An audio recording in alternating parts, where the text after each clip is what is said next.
an insightful analysis of Pakistan's current economic situation. In one of his recent video posts on the social media platform X, Professor Ahsan Iqbal, Federal Minister for Planning, Development and Special Initiatives, presented a detailed overview of Pakistan's current economic situation. I was deeply impressed by the comprehensive, informative, and insightful presentation delivered by the minister.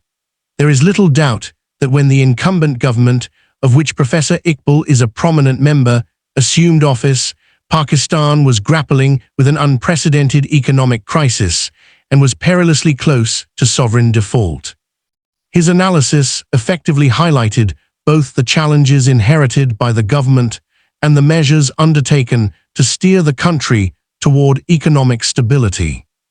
Rescuing Pakistan from the severe economic quagmire in which it found itself in 2022 was undoubtedly a formidable task.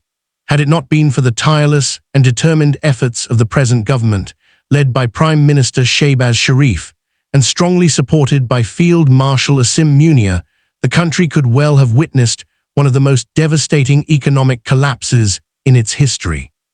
Regrettably, as rightly pointed out by Minister Ahsan Iqbal, Pakistan's progress toward economic recovery has been adversely affected by the ongoing US-Israel-Iran conflict.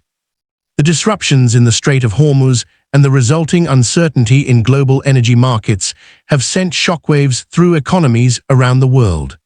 Pakistan, like many other nations, has felt the impact of rising fuel prices, energy supply concerns, and mounting inflationary pressures.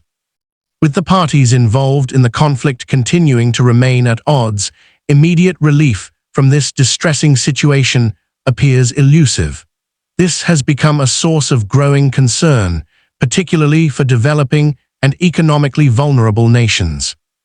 Pakistan's leadership is striving to navigate these challenges and sustain the momentum of economic recovery.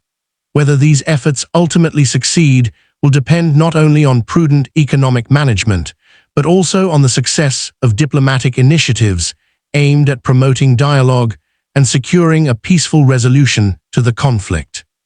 Pakistan's sincere efforts to encourage diplomacy, prevent further escalation, and promote regional stability have contributed positively to the broader international pursuit of peace. Such an outcome is indispensable not only for regional stability, but also for global peace, progress, and prosperity. Once this objective is achieved, Pakistan will be better positioned to accelerate its economic recovery and improve the living standards of its people. However, if the parties to the conflict fail to demonstrate the flexibility and statesmanship required to reach a mutually acceptable settlement, the consequences could be severe. The economic fallout of a prolonged confrontation would likely extend far beyond the region, creating challenges of unprecedented magnitude for the global economy. At this critical juncture, wisdom, restraint, and constructive engagement must prevail over confrontation and hostility. The stakes are simply too high for the international community to ignore. In the face of this challenging situation, world leaders must intensify their collective efforts to secure an immediate and peaceful resolution through diplomacy and dialogue. Further delays in resolving this grave crisis could lead to far-reaching and potentially devastating consequences for regional and global peace, stability, and prosperity. This analysis on Pakistan's current economic situation has been written by Mohammad Fazl Ilahi, columnist, analyst, broadcaster, social media activist, and influencer. Islamabad, Pakistan.